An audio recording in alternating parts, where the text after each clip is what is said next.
I'm a Muslim minister, and I don't believe in fighting today in any one front, but on all fronts.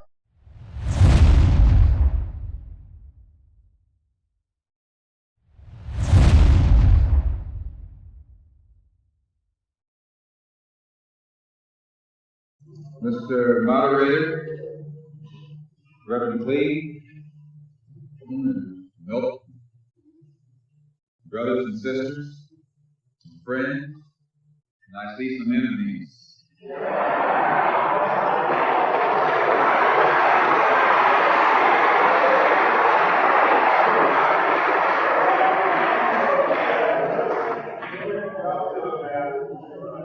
fact, I think we'd be fooling ourselves if we had an audience this large and didn't realize that there were some enemies present. This afternoon, we want to talk about the ballot or the bullet. The ballot or the bullet explains itself. But before we get into it, since this is the year of the ballot or the bullet, I would like to clarify some things that refer to me personally concerning my own personal position. I'm still a Muslim. That is, my religion is still Islam.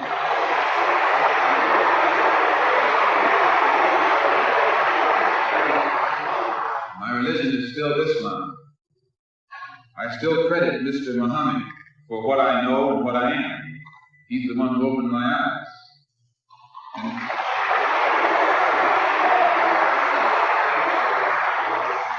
And at present, I'm the minister of the newly founded Muslim Mosque Incorporated, which has its offices in the Teresa Hotel right in the heart of Harlem. That's the Black Belt in New York City.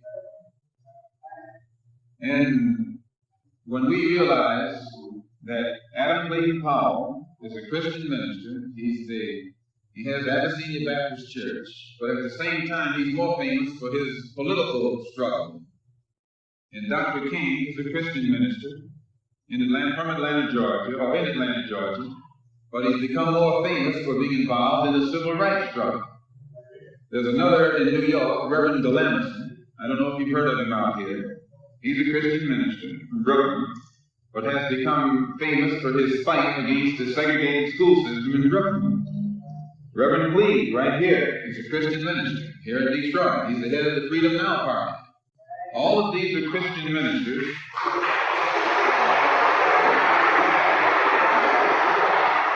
All of these are Christian ministers, but they don't come to us as Christian ministers. They come to us as fighters in some other category. I'm a Muslim minister. The same as they are Christian ministers, I'm a Muslim minister. And I don't believe in fighting today in any one front, but on all fronts.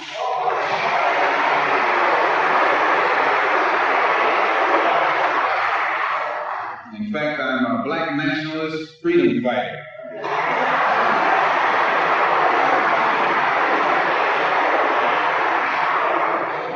Islam is my religion, but I believe my religion is my personal business.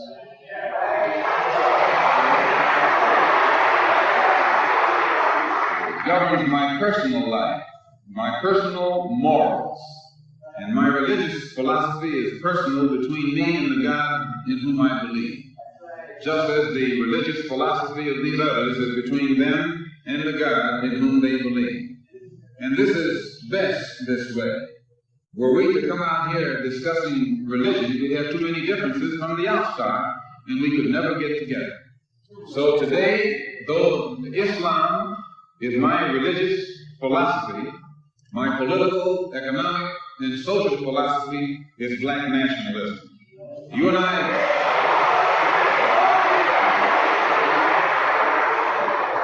As I say, if we bring up religion, we'll have differences, we'll have arguments, we'll never be able to get together.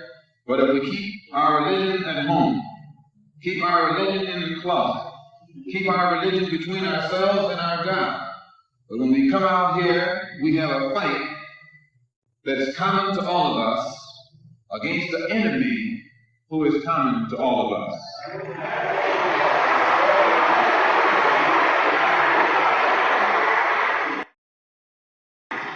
The political philosophy of black nationalism only means that the black man should control the politics and the politicians in his own community.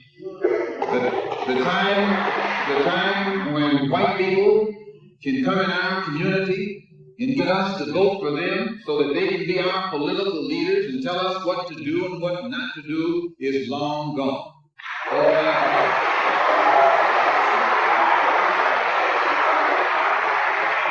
By the same token, the time when that same white man, knowing that your eyes are too far open, can send another Negro into the community, get you and me to support him so he can use him to lead us astray, those days are long gone.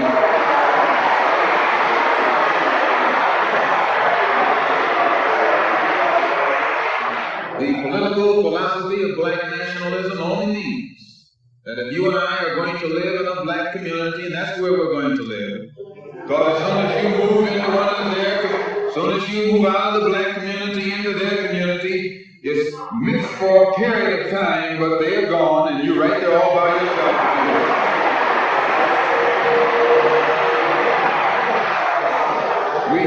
We must understand the politics of our community, and we must know what politics is supposed to produce.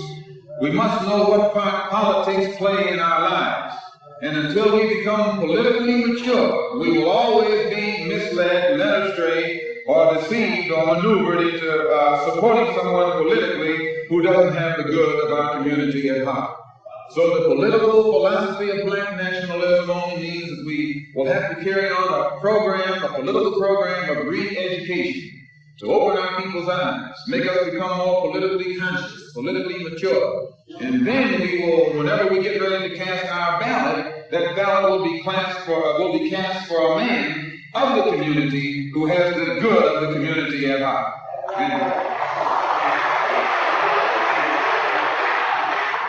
The economic philosophy of black nationalism only means that we should own and operate and control the economy of our community.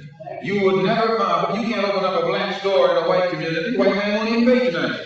And he's not wrong. He got sense enough to look out for himself. And you don't have sense enough to look out for yourself.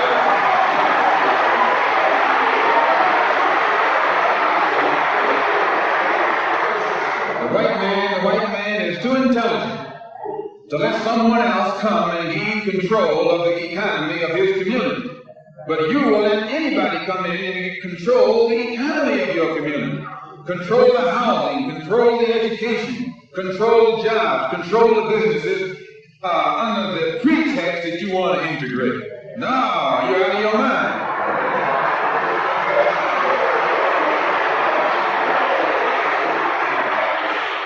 The economic philosophy of black nationalism only means that we have to become involved in a program of re-education to educate our people into the importance of knowing that when you spend your dollar out of the community in which you live, the community in which you spend your money becomes richer and richer. The community out of which you take your money becomes poorer and poorer. And because these Negroes who have been misled, misguided, are breaking their necks to take their money and spend it with the man. The man is becoming richer and richer, and you're becoming poorer and poorer. And then what happens? The community in which you live becomes a slum. It becomes a ghetto. The conditions become run down. And then you have the audacity to complain about poor housing in a run-down community, while you're running down yourself when you take it down.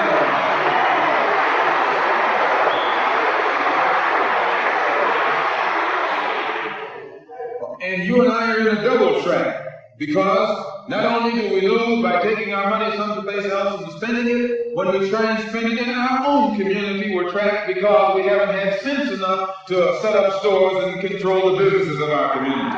The man who's controlling the stores in our community is a man who doesn't look like we do. He's a man who doesn't even live in the community. So you and I, even when we try and spend our money in the block where we live, or the area where we live, we're spending it with a man who, when the sun goes down, takes that basket full of money in another part of the town.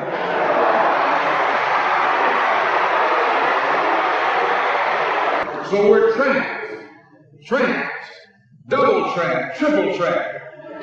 Anywhere we go, we find that we're trapped. And every kind of solution that someone comes up with is just another trap. But the political and economic philosophy of black nationalism, the economic philosophy of black nationalism shows our people the importance of setting up these little stores and developing them and expanding them into larger operations. Woolworth didn't start out big like they are today. They started out with a dime store and expanded and expanded and expanded until today they're all over the country and all over the world, and they get some of everybody's money. Now this, what you and I in General Motors, the same way, didn't start out like it is. It started out just a little rat race type operation. And it expanded and expanded until today it's where it is right now. And you and I have to make a start. And the best place to start is right in the community where we live.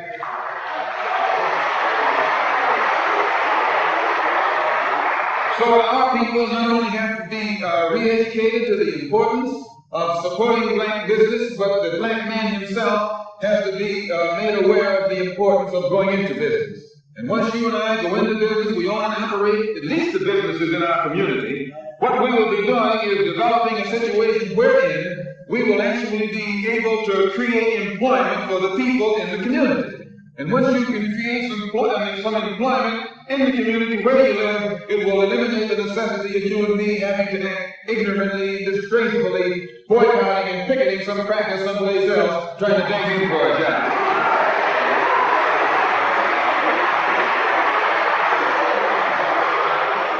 Anytime you have to rely upon your enemy for a job, you're in bad shape.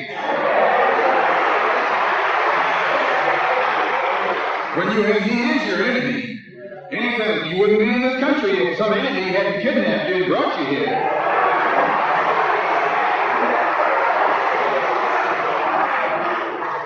On the other hand, some of you think you came here on the Mayflower.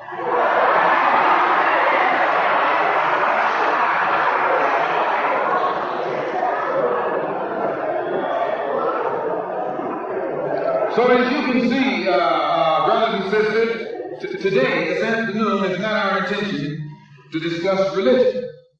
We're going to forget religion. If we bring up religion, we'll be in an argument. And the best way to keep away from arguments and differences, as I said earlier, put your religion at home, in the closet. Keep it between you and your God. Because if it hasn't done anything more for you than it has, you need to forget it anyway.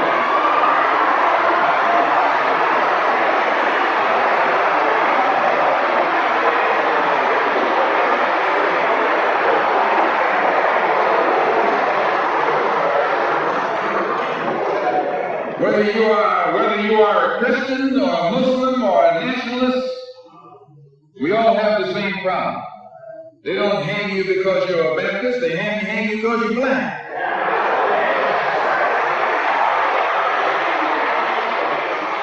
They don't attack me because I'm a Muslim, they attack me because I'm black. They attack all of us for the same reason. All of us catch hell from the same enemy. We're all in the same bag, in the same boat. We suffer political oppression, economic exploitation, and social degradation. All of them from the same enemy. The government has failed us. You can't deny that. Anytime you're living in the 20th century, 1964, and you walking around here singing, "We shall overcome," the government has failed.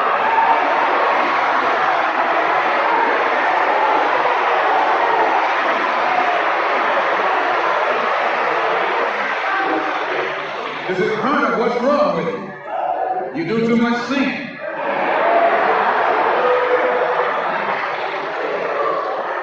Today it's time to stop singing and start swinging.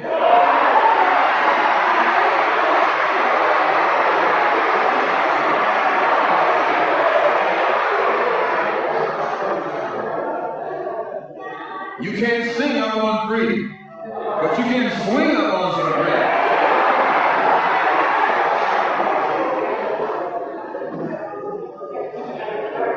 Cassius Clay can sing.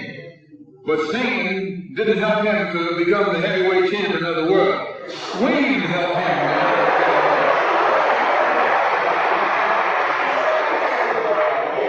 So this government has failed us. The government itself has failed us. And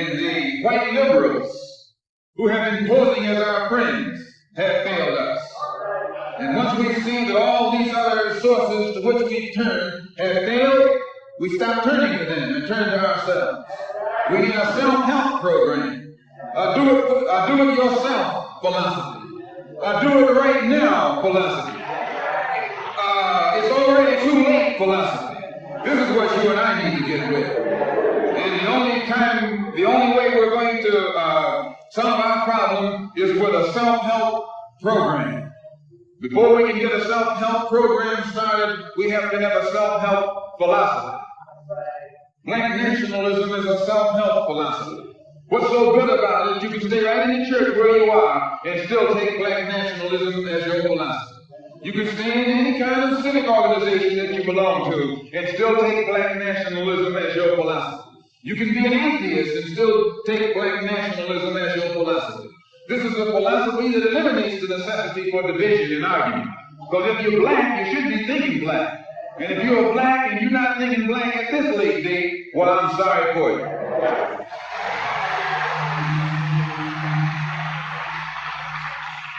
Once you change your philosophy, you change your thought pattern. Once you change your thought pattern, you change your attitude.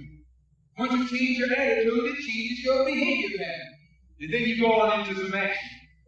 As long as you got a sit-down philosophy, you'll have a sit-down thought pattern. And as long as you think those sit-down thought, you'll be in some kind of sit-down action. They'll have you sitting in everywhere. It's not so good to refer to what you're going to do as a sit-in. Then right there, castration. Right there, it brings you down. What goes with it? Think of the image of someone sitting. An old woman can sit. An old man can sit. A chump can sit. A coward can sit. Anything can sit. Well, you and I have been sitting long enough, and it's time today for us to start doing some standing and some things to back that up.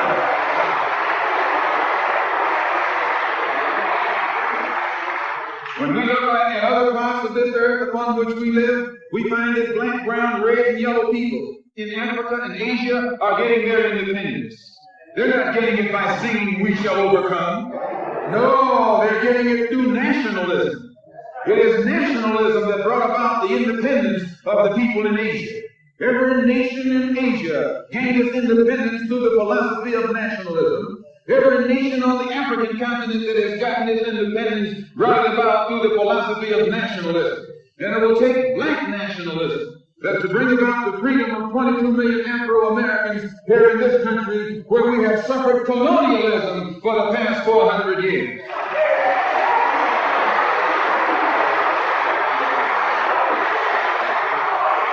America is just as much a colonial power as England ever was. America is just as much a colonial power as France ever was. In fact, America is more so a colonial power than they, because she's a hypocritical colonial power behind it.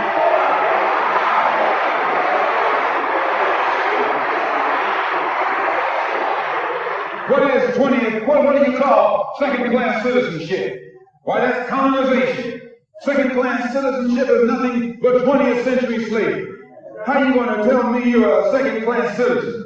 They don't have second-class citizenship in any other government on this earth.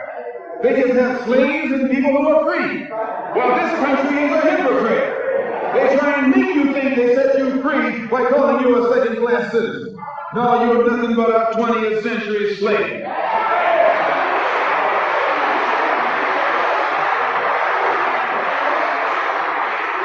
Just as it took nationalism to remove colonialism from Asia and Africa, it'll take black nationalism today to remove colonialism from the backs and the minds of the 22 million Afro-Americans here in this country. And 1964 looks like it might be the year of the ballot or the bullet.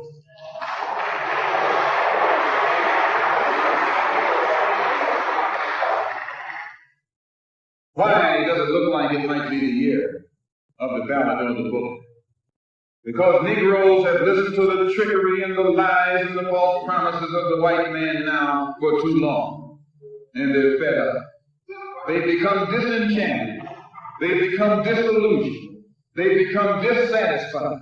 And all of this has built up frustrations in the black community that makes the black community throughout America today more explosive than all the atomic bombs the Russians can ever invent. Whenever you got a racial powder keg sitting in your lap, you're in more trouble than if you had an atomic powder keg sitting in your lap. When a racial powder keg goes off, it doesn't care who it knocks out the way. Understand this, it's dangerous. And in 1964, this seems to be the year. Because what can the white man use now to fool us? After he put down that march on Washington, and you see all through that now, he tricked you, had you marching down to Washington. Yes, had you marching back and forth between the feet of a dead man named Lincoln and another dead man named George Washington, singing, "We shall overcome."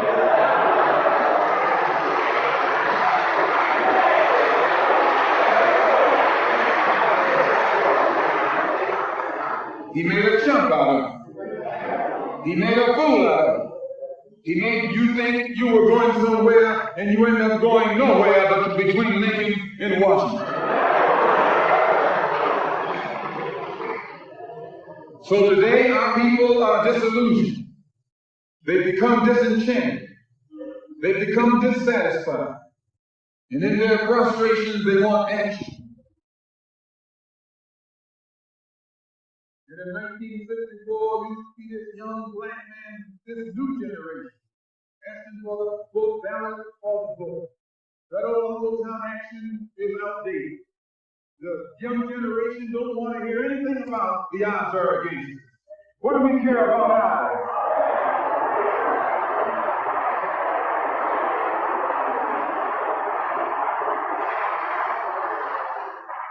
When this country here was first being founded, there were 13 colonies. The whites were colonized. They were fed up with this taxation without representation. So some of them stood up and said, liberty or death. So I went to a white school over here in Mason, Michigan. The white man made the mistake of letting me read his history books. He made the mistake of teaching me that Patrick Henry was a patriot. And George Washington wasn't nothing nonviolent about old Pat or George Washington. Liberty or death was what brought about the freedom of whites in this country from the English.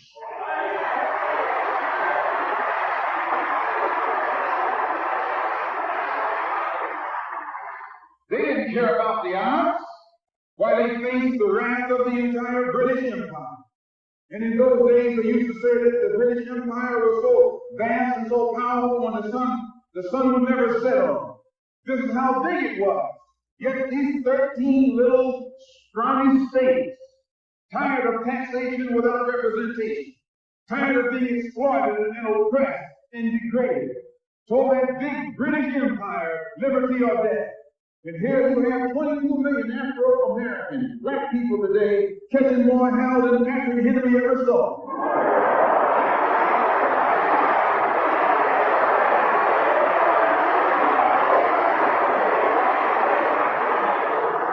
And I'm here to tell you, in case you don't know, that you got a new generation of black people in this country who don't care anything whatsoever about odds. They don't want to hear you old Uncle Tom handkerchief heads talking about the odds. No.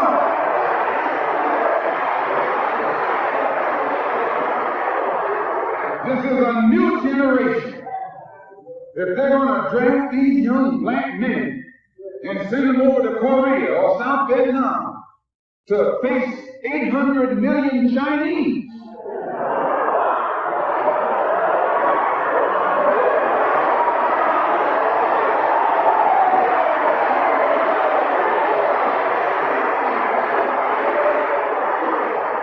if you're not afraid of those odds, you shouldn't be afraid of these odds.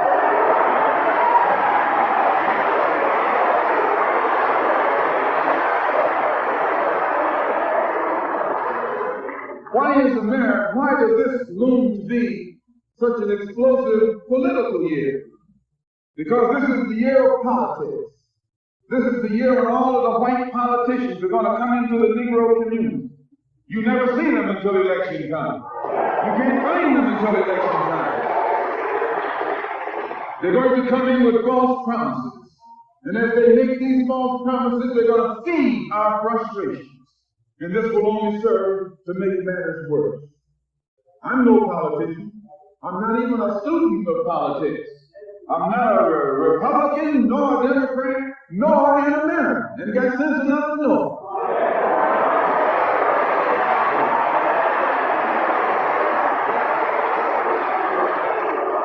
I'm one of the 22 million black victims of the Democrats.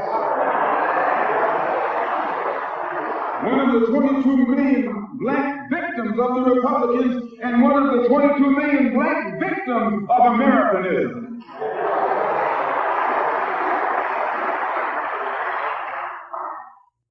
And when I speak, I don't speak as a Democrat or a Republican, nor an American. I speak as a victim of America's so-called democracy. You and I have never seen democracy. All we've seen is hypocrisy.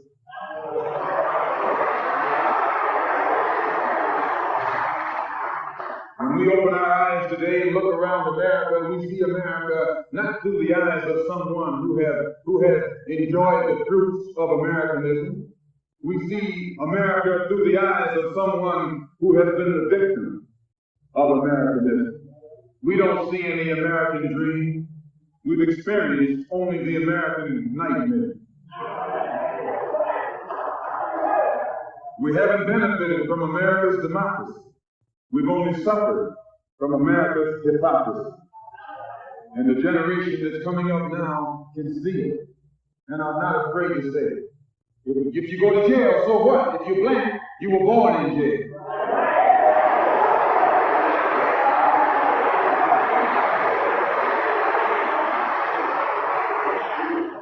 If you're black, you were born in jail. In the North as well as the South. Stop talking about the South. As long as you're south of the Canadian border, you're south.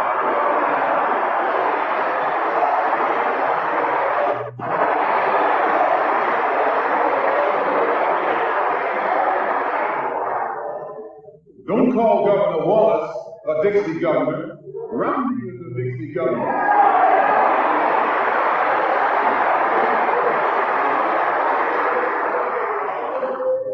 $22 million black victims of Americanism are waking up, and they're gaining a new political consciousness, becoming politically mature. And as they develop this political maturity, they're able to see the recent trends in these political elections. They see that the whites are so evenly divided that every time they vote, the race is so close, they have to go back and count the votes all over again. And which means that any block, any minority that has a block of votes that stick together is in a strategic position. Either way you go, that's who gets it. You're in a position to determine who goes to the White House and who stay in the doghouse. You're the one who has that power.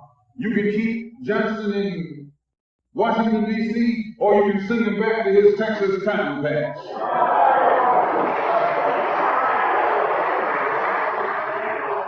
You're the one who sent Kennedy to Washington. You're the one who put the present Democratic administration in Washington, D.C. The whites were evenly divided. It was the fact that you threw 80% of your votes behind the Democrats that put the Democrats in the White House.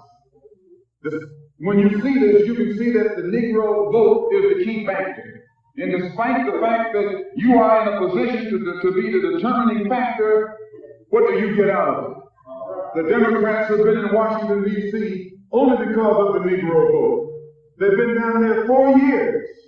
And all other legislation they wanted to bring up, they brought it up and gotten it out of the way, and now they bring up you. And now they bring up you. You put them first and they put you last. Because you're a chump.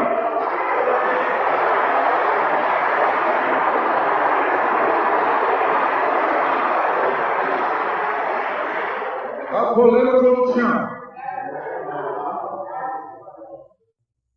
In Washington, D.C., in the House of Representatives, there are 257 who are Democrats. Only 177 are Republicans. In the Senate, there are 67 Democrats. Only 33 are Republicans. The party that you backed controls 2/3 of the House of Representatives and the Senate, and still they can't keep their promise to you, because you're a chump.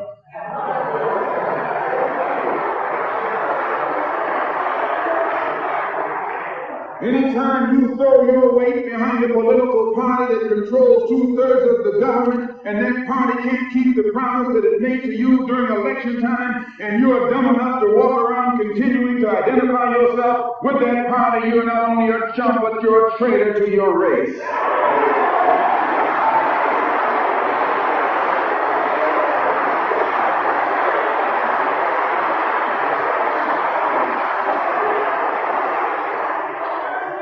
And what kind of alibi do they come up with?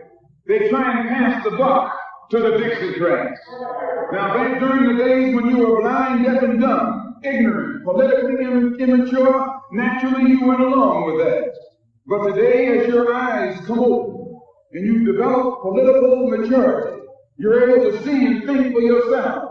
And you can see that a Dixiecrat is nothing but a Democrat in disguise.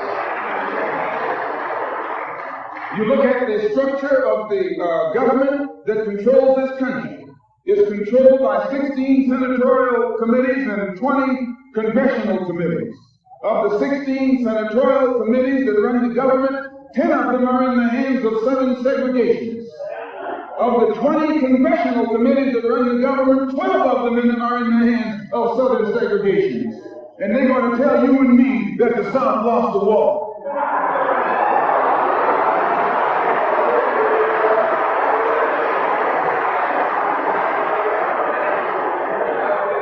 You today are in the hands of a government of segregationists, racists, white supremacists, who belong to the Democratic Party but disguise themselves as Dixiecrats. A Dixiecrat is nothing but a Democrat. Whoever runs the Democrats is also the father of the Dixiecrats, and the father of all of them is sitting in the White House.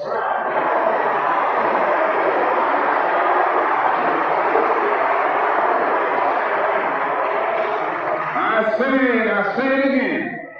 You got a president who's nothing but a Southern segregationist.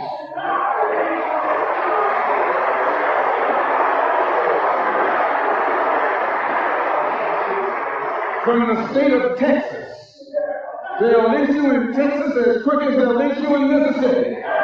Only in Texas they lynch you with a Texas accent. In Mississippi, they lynch you with a Mississippi accent.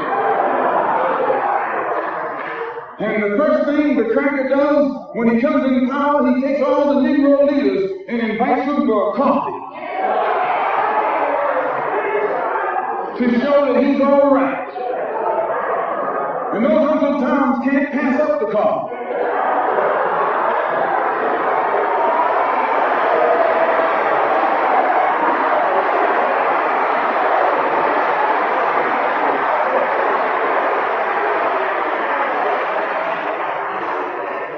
They come away from the coffee table telling you and me that this man is all right. Because he's from the South. And since he's from the South, he can deal with the South. And look at the logic that they're using. What about Eastland? He's from the South. Make him the president. If Johnson is a good man because he's from Texas, and being from Texas will enable him to deal with the South, Eastland can deal with the South better than Johnson.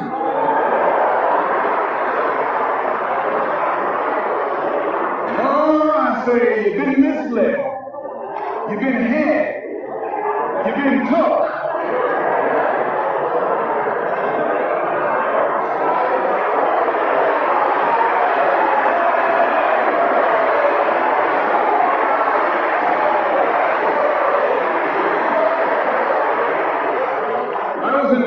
A couple of weeks ago, while the senators were filibustering, I noticed in the back of the Senate a huge map.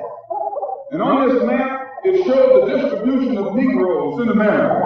And surprisingly, the same senators that were involved in the filibuster were from the states where there were the most Negroes.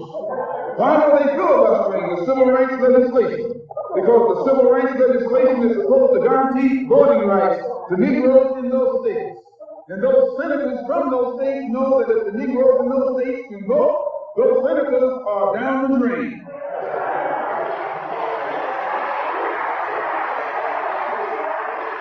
The representatives of those states go down the drain.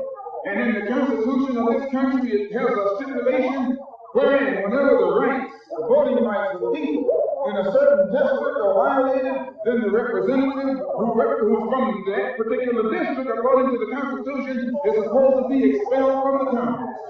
Now, if this particular aspect of the Constitution was enforced, why, you wouldn't have a cracker in Washington, D.C.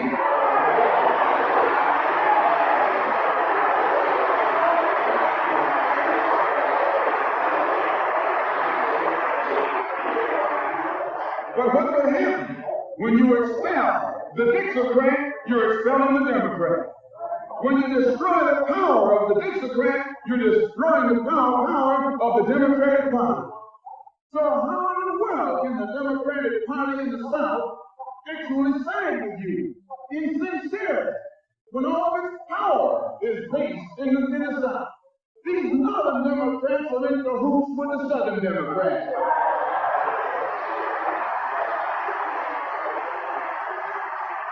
They play a giant con game, a political con game. You know how it goes. One of them comes to you and makes believe for it. And he's in cahoots with the other one that's not for it. Why? Because neither one of them is for it. But they got to make you go with one of them or the other. So this is a con game. And this is what they've been doing with you and me all these years. First thing Jackson got off the plane when he became president. He asked, where's Dick? You know who Dickie is? Dickie is old Southern cracker Richard Russell. Oh, yeah, yes. Lyndon B. Johnson's best friend is the one who is ahead, who's heading the forces that are filibustering civil rights legislation. You tell me how in the hell is he going to be Johnson's best friend?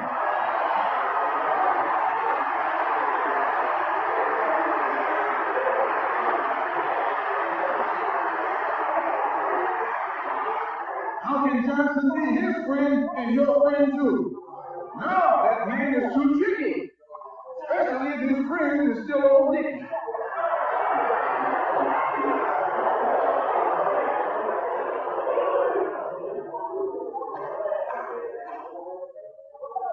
Whenever the Negroes keep the Democrats in power, they're keeping the Dixiecrats in power. This is true. A vote for a Democrat is nothing but a vote for a Dixiecrat. I know you don't like me saying that. I'm not the kind of person who come here to say what you like. I'm going to tell you the truth whether you like it or not.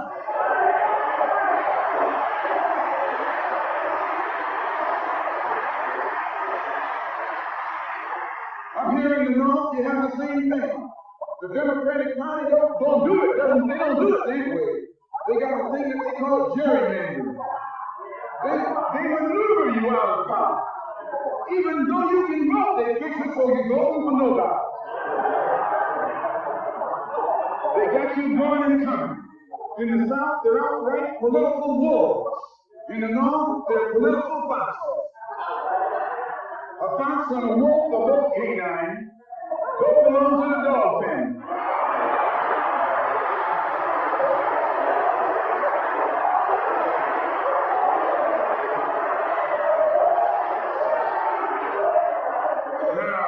You take your choice. You're going to choose a northern dog or a southern dog. Because either dog you choose, I guarantee you, you'll still be in the doghouse. This is why I say it's the ballot or the bullet. It's liberty or it's death. It's freedom for everybody or freedom for nobody.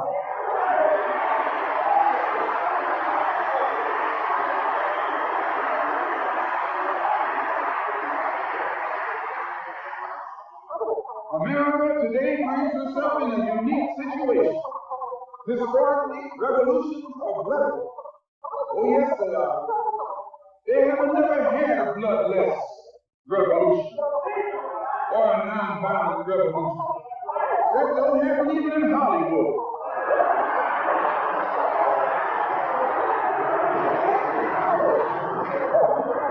You don't have a revolution in which you love your enemy. Then you don't have a revolution in which you are begging the system of exploitation to integrate you into it. Revolution overturns systems. Revolution destroys systems. A revolution is bloody. But America is in a unique position. She's the only country in a position actually to become involved in a bloodless revolution. The Russian Revolution was bloody. Chinese Revolution was bloody.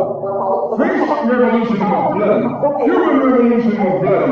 And there was nothing more bloody than the American Revolution. But today, this country can become involved in a revolution that won't take bloodshed. All she's got to do is give the black man in this country everything to do. Everything.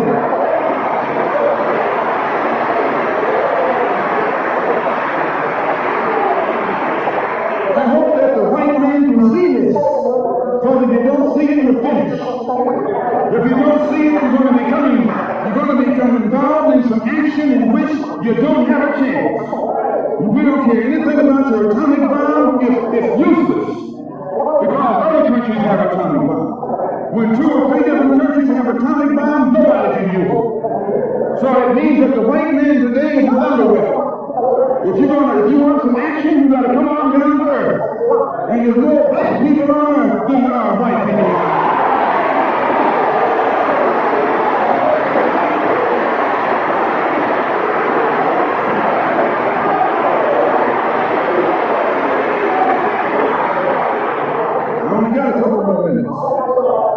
The white man can never win another war on the ground.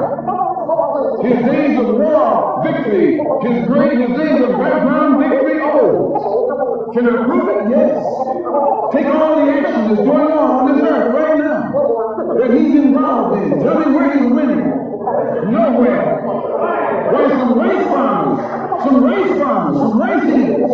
Raining out of Cory. Yes, they raining out of Cory.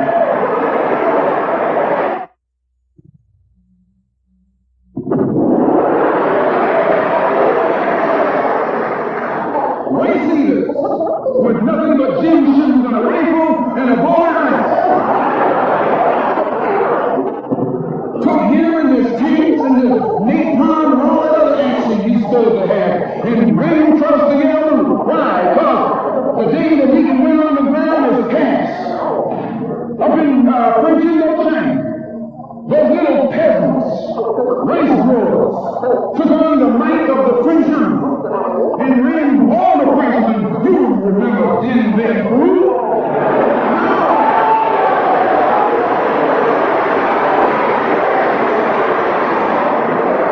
The same thing happened in Algeria, in Africa. They didn't have anything but a ramp. The French had all these highly mechanized instruments of warfare, but they put some guerrilla action on them. And a white man can't fight a guerrilla warfare. Guerrilla action takes heart, takes nerve, and he doesn't have that.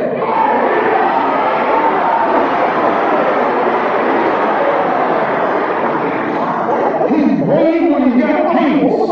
He's brave when he's got planes. He's brave when he's got bombs. He's brave when he's got a whole lot of company along with him. But you take that little man from Africa and Egypt, put him loose in the woods with a blade.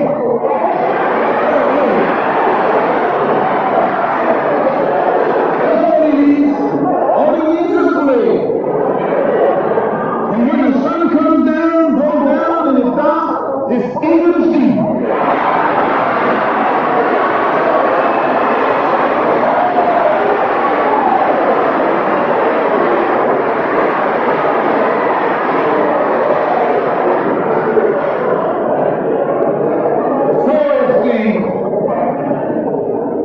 It's the ballot or the bullet. Today our people can see that we're faced with a government conspiracy. This government has failed us. The senators who are filibustering concerning your and my rights, that's the government. Don't say it's Southern senators, this is the government. This is the government filibuster. It's not a segregationist filibuster. It's the government filibuster. Any kind of activity that takes place on the floor of the Congress or the Senate, that's the government. Any kind of dilly-dally, that's the government. Any kind of pussyfooting, that's the government. Any kind of act that's designed to delay or deprive you and me right now of getting full rights, that's the government that's responsible. And anytime you find the government involved in a conspiracy to violate the citizenship or the civil rights of the people in 1964, then you are wasting your time. Go to that government expecting redress. Instead, you have to take that government to the World Court and accuse it of genocide and all the other crimes that it is guilty of today.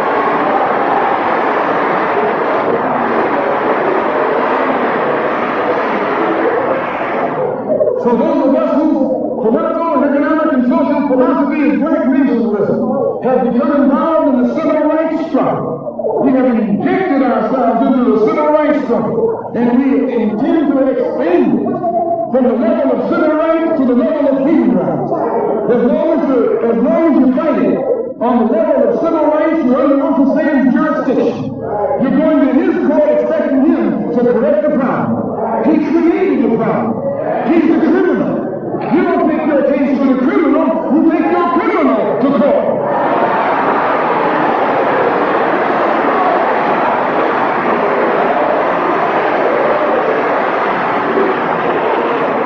When the government of South Africa began to trample on the human rights of the people of South Africa, they were taken to the UN.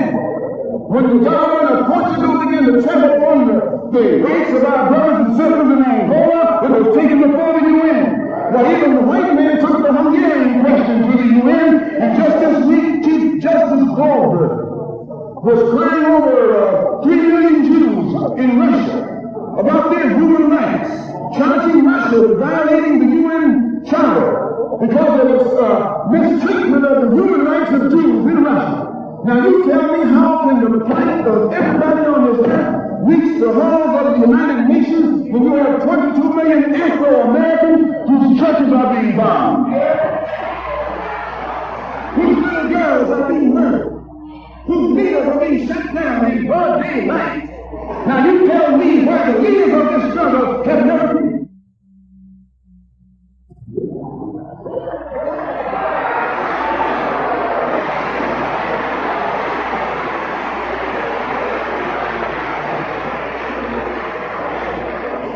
So our next move is to take the entire civil rights struggle into the United Nations.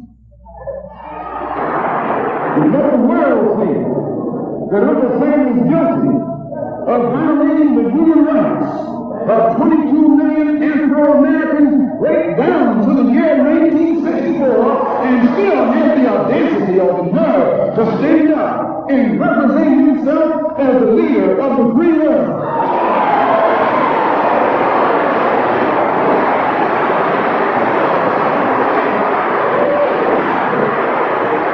Not only is he a crook, he's a hypocrite.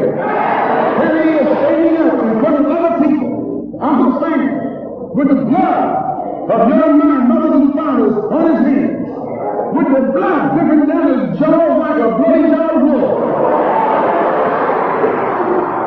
And still got the nerve to point his finger at other countries. In 1964, you can't even get civil rights legislation. And this man has got the nerve to stand up and talk about South Africa, or talk about Nazi Germany, or talk about Portugal. No more days like those.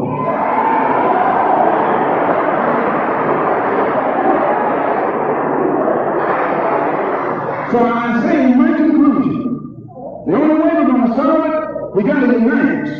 We got to work together in unity and harmony. And black nationalism is the key. How are we going to overcome the tendency to be at each other's throats that always exists in our neighborhood. And the reason this tendency exists, the strategy of the white man has always been divide and conquer. He keeps us divided in order to conquer us. He tells you I'm for separation and you for integration and keep us fighting with each other. No, I'm not for separation and you're not for integration. What you and I are for is freedom.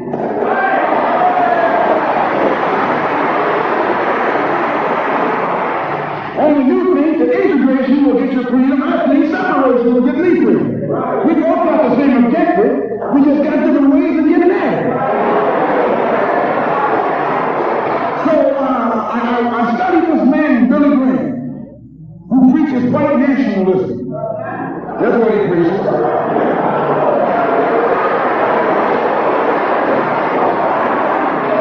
I say that's what he preaches. The whole church structure in this country is white nationalism. You go inside a white church, that's what they're preaching, white nationalism. They got Jesus white, Mary white, God white, everybody white, that's white nationalism.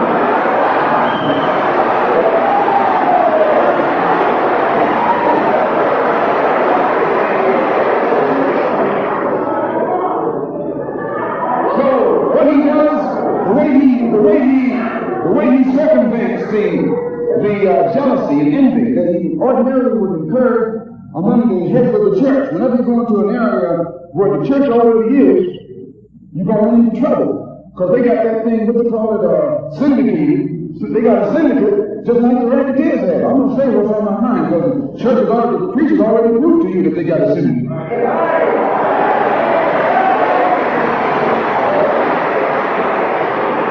And when you're out in the rackets, whenever you get in another man's territory, you know, they gang up on you. And that's the same way with you. You run into the same thing. So how Billy Graham gets around that, instead of going into somebody else's territory like he's going to start a new church, he don't try to start a church. He just goes in preaching Christ.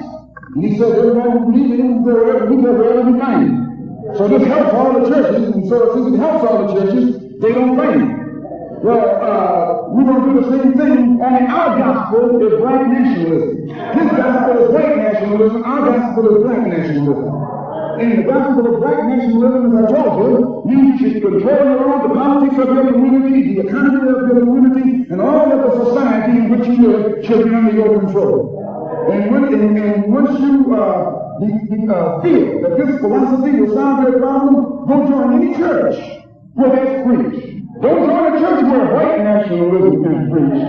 Now you can go to a Negro church and be exposed to white nationalism. But when you are in a Negro church and you see a white Jesus and a white Mary and some white angels, that Negro church is preaching white nationalism.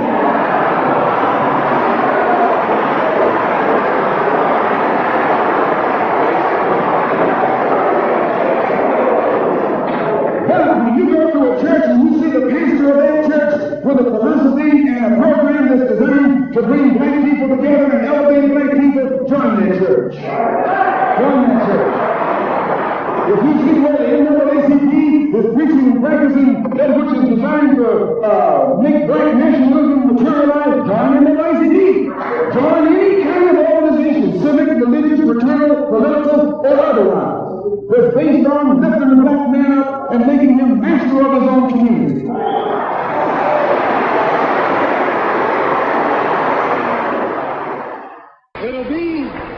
It'll be the ballot, or it'll be the bullet. It'll be liberty, or it'll be death. And if you're not ready to pay that price, don't use the word freedom in your vocabulary. One more thing. I was on a program in Illinois recently with Senator Paul Douglas, a so-called liberal, so-called Democrat, so-called white man. At which time he told me that our African brothers were not interested in us in Africa. He says the Africans aren't interested in the American Negro. I knew he was lying. But during the next 2 or 3 weeks, it's my intention and plan to make a tour of our African homeland. And I hope that when I come back, I'll be able to come back and let you know how our African brothers and sisters feel toward us.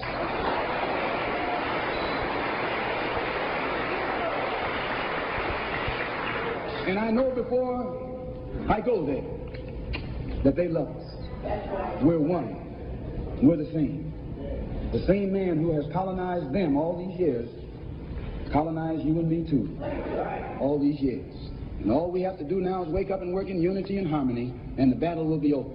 I want to thank the Freedom Now Party and the Goal. I want to thank Milton and Richard Henry for inviting me here this afternoon, and also Reverend Clegg. And I want them to know that anything that I can ever do at any time to work with anybody in any kind of program that is sincerely designed to eliminate the political, the economic, and the social evils that confront all of our people in Detroit and elsewhere, all they got to do is give me a telephone call and I'll be on the next jet right on into the city.